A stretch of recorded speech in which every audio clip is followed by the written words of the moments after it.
think about these notions that we're living in. Annual leave. We have to ask for permission to go and enjoy the human experience. Everywhere you go, everything you look at these days is all pointing to a cost of living crisis. Not just in the UK, but around the world. Energy prices are going up. Groceries are going up. Education prices are going up. Wherever you want to look, prices are going that way, and wages are not keeping pace with them. People can't get on the housing ladder, and the system is either by design forcing people into very difficult situations, or the system is just losing control of reality. The haves and the have-nots, the gap between those two groups growing disproportionately large every single minute. Well, people are buying $500 million yachts. Some people can't even afford to put food on the table. It's ridiculous when you look at it in the scope and expanse and the breadth and depth of the human experience. But there's the other side of this as well, which is what I want to talk about in this video, which is the cost of not living crisis. This is the crisis on the other side of the spectrum. We have all this diversionary stuff which is designed to keep us attached to the system, keep us part of society, keep us wage slaves and, you know, making money for other people, whether that's entities, government, corporations, whoever it may be. And then there's the other side, which is our ability to break free from that system and strike out on our own. Go and live our own life, a life of our own design, and experience something that looks like and resembles freedom. So the cost of not living crisis, I think, is more serious than the other one. Because the other one, we know what that's all about. We're conditioned, programmed and educated from school. It's about feeding into the system, making a contribution, living in a square box where people can control you quite easily and actually, you know, change the circumstances around you, whether that's the financial resources you have or otherwise. The cost of not living crisis is controlled only by us. And that's the rub I wanted to get across in this video, is that all of that is influenced and controlled by others. They can force that cost of living crisis upon us. The cost of not living crisis is all made by our own design. And this is the hard bit. And I'll give you a few reasons as to why it's really, really hard, and much harder than the other side. Because anyone can go into the system, get a regular job, 9 to 5, work for other people, and then retire and die. You know, that's relatively straightforward to do.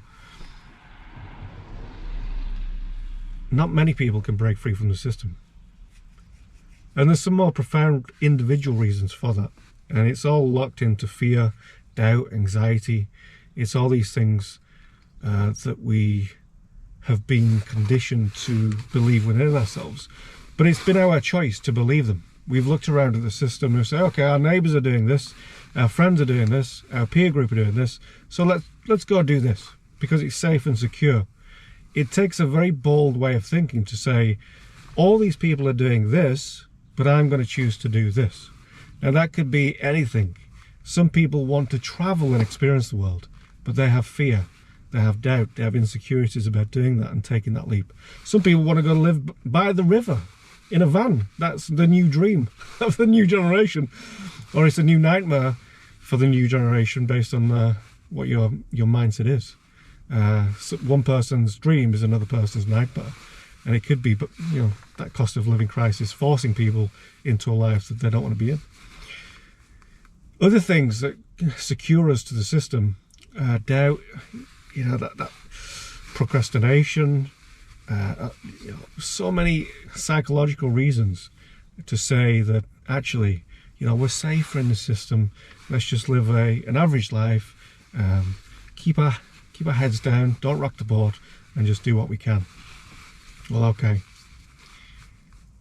But if that isn't what you want, then I think we should be challenging ourselves this year. We should be asking ourselves some fundamental questions about what it is that we want to achieve. What's our real truth in this life? What do we stand for? What are we here for? What's our reason for being on this planet? What really excites us? You know, if you like wild camping in the mountains, but you can only do it once in a while because of your job, which demands your full energy and attention, then there's something going fundamentally wrong. If you like doing beach walks, but you can't get out of the city because your boss won't let you because, you know, you've had all your annual leave that year. Think about these notions that we're living in. Annual leave. We have to ask for permission to go and enjoy the human experience for a couple of weeks per year. And then otherwise, we're back at our workstations, working and doing things that we actually don't really want to do. So there's some fundamental questions I think we have to start asking ourselves. I have been through this process. I've asked many questions, many questions about what kind of life I want to lead. And even today, there's floods everywhere in this country. I've been trying to go on a hike to the Peak District, but all roads to the Peak District's closed. I can't get in there because the floods, they've flooded the roads left, right and centre. Now, I could be thinking, oh, I've missed out on my hike. Oh no, what a terrible thing that is. But actually, I had a nice breakfast, had a nice drive around, looking at what nature's done to these human constructions, namely roads, and now they're not functioning because nature's just all-powerful and at a moment's notice can disrupt the entire human experience. I think we have to be respectful of that. I think that's the main thing. And actually just come back to the present moment where we do have our control over the way we experience these things.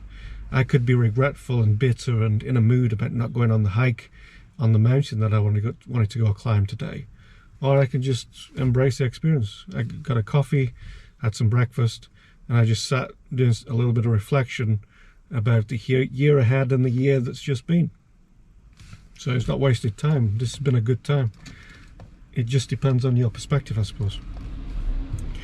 So this year, I suppose the message of this video is I would start to question your reality. Have a look around. And if it's not a reality that you've chosen or that you've designed with conscious intent, then I would start to make some changes to do something about that.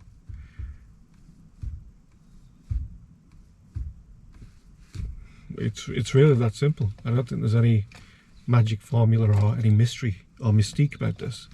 If you're not living the life that you want, it's time to make some changes, very practical changes. Now the question is, what changes can you make and what are you willing to make? What needs to change in your life to deliver the human experience that you want to live, that gets you excited about your life every single day?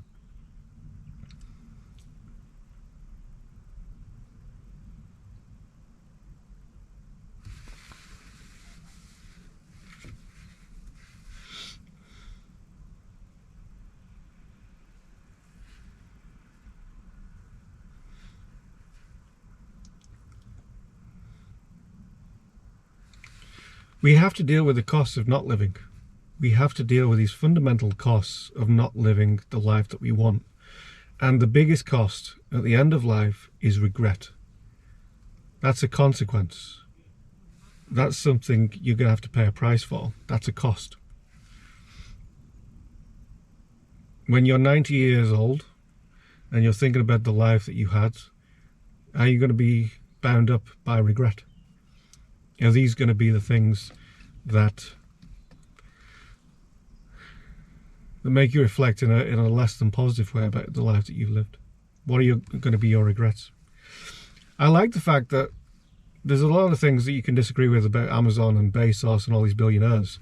But one of the things Bezos said, when he had a very comfortable job in finance, he was made for life, he had very wealthy parents, all the rest of it. He was absolutely fine in the scheme of things.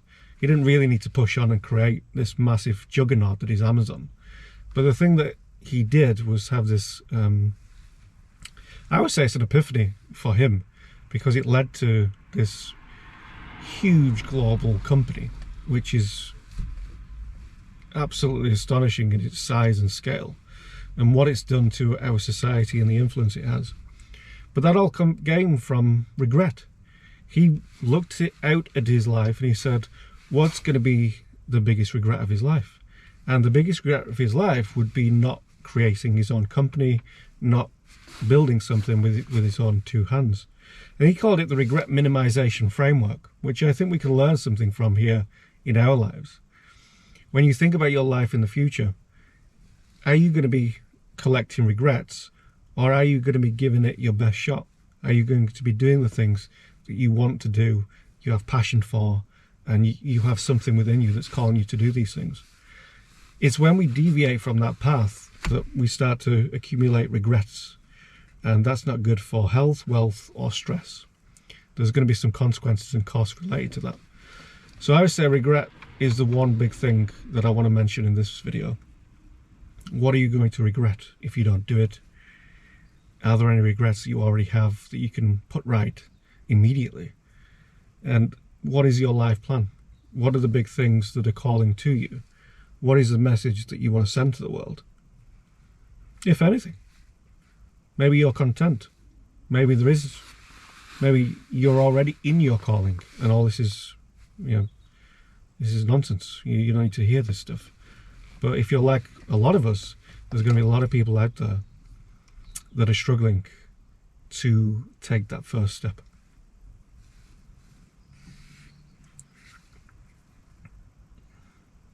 So I would say, in summary, whatever it is that you're thinking about, take that first step and get out there and start living your truth.